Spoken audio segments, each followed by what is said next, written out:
कंदासीं हींअर शामिल कंदासीं नसीराबाद में छा सूरत हाल है। नसीराबाद में अल्लाह बख्श कुरैशी असांखे तफ़सील ॿुधाईंदो। अल्लाह बख्श ॿुधाइजो त नसीराबाद में हिन वक़्तु छा सूरत हाल है, छाकाणि त अॼु ॿियो ॾींहुं जेको लॉकडाउन जो है उहो हले पियो। नसीराबाद जी अपडेट कजो।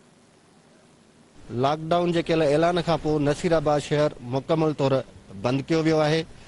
पुलिस खे अलर्ट कयो वियो आहे, जॾहिं त पुलिस सां गॾु पाक फौज ऐं रेंजर्स जे जवाननि पारां वक़्फ़े वक़्फ़े सां फ्लैग मार्च पिणु कयो वञे थो।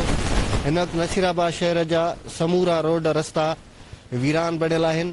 गाजी ख्वाड़ रोड, बाडरे रोड, नसीराबाद शहरी मेन बाज़ार, शाही बाज़ार, रेशम गलीअ वारा इलाइक़ा, सब्ज़ी ऐं फ्रूट मंडीअ जा इलाइक़ा मुकमल तौर बंदि आहिनि ऐं शहर में मुकमल लॉकडाउन आहे। अहिड़ी सूरत हाल खां पोइ हिते जेकी शहर में माण्हू मौजूदु आहिनि एकड़ बेकड़ अचो खाइन मालूम कंदासीं त लॉकडाउन जे हिन फ़ैसिले खे कीअं था सम्झनि। ही जेको लॉकडाउन वारो सन गवर्नमेंट जेको फ़ैसिलो कयो आहे तमामु बहितरीनु फ़ैसिलो आहे, अवाम जी भलाई आहे। अवाम खे अपील था कयूं त हिकिड़ी मुज़ी मर्द आयो आहे ऐं हिन जे करे कोई बि घरनि खां न निकिरे ऐं हिन ते अमल करे। जेकॾहिं को अमल न कंदो त कानून हक़त में अची वेंदो। मुबादा राति खां वठी मुकमल तौर ते जेको आहे लॉकडाउन करायो आहे। समूरा कारोबारी मर्कज़, शॉपिंग हॉल, रेशम गली, शाही बाज़ार ॿिया कारोबारी मर्कज़ बंदि कराया आहिनि।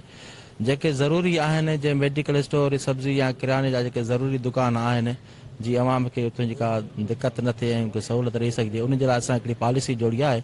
माण्हू जेके ॿाहिरि जा आहिनि उनखे सम्झाए करे उनखे अंदरि मोकिलिणो आहे। बाबा तव्हां ॻोठनि में रहो, घरनि में रहो, ॿाहिरि न निकिरो जेसिताईं का मुकमल ख़तमु थिए। तव्हां ॿुधो त नसीराबाद जा शहरी तोड़े पुलिस इंतज़ामिया समेत हर माण्हू जी इहा ख़्वाहिश आहे त हीउ लॉकडाउन कामयाबु वञे ऐं सिंध हुकूमत जेको फ़ैसिलो कयो आहे इहो फ़ैसिलो अवाम ऐं इंसानियत जी बहितरीअ लाइ आहे, जंहिं ते अमल करण में शहरी दुकानदार वापारी सभु हिकु आवाज़ बणियल आहिनि ऐं 15 ॾींहं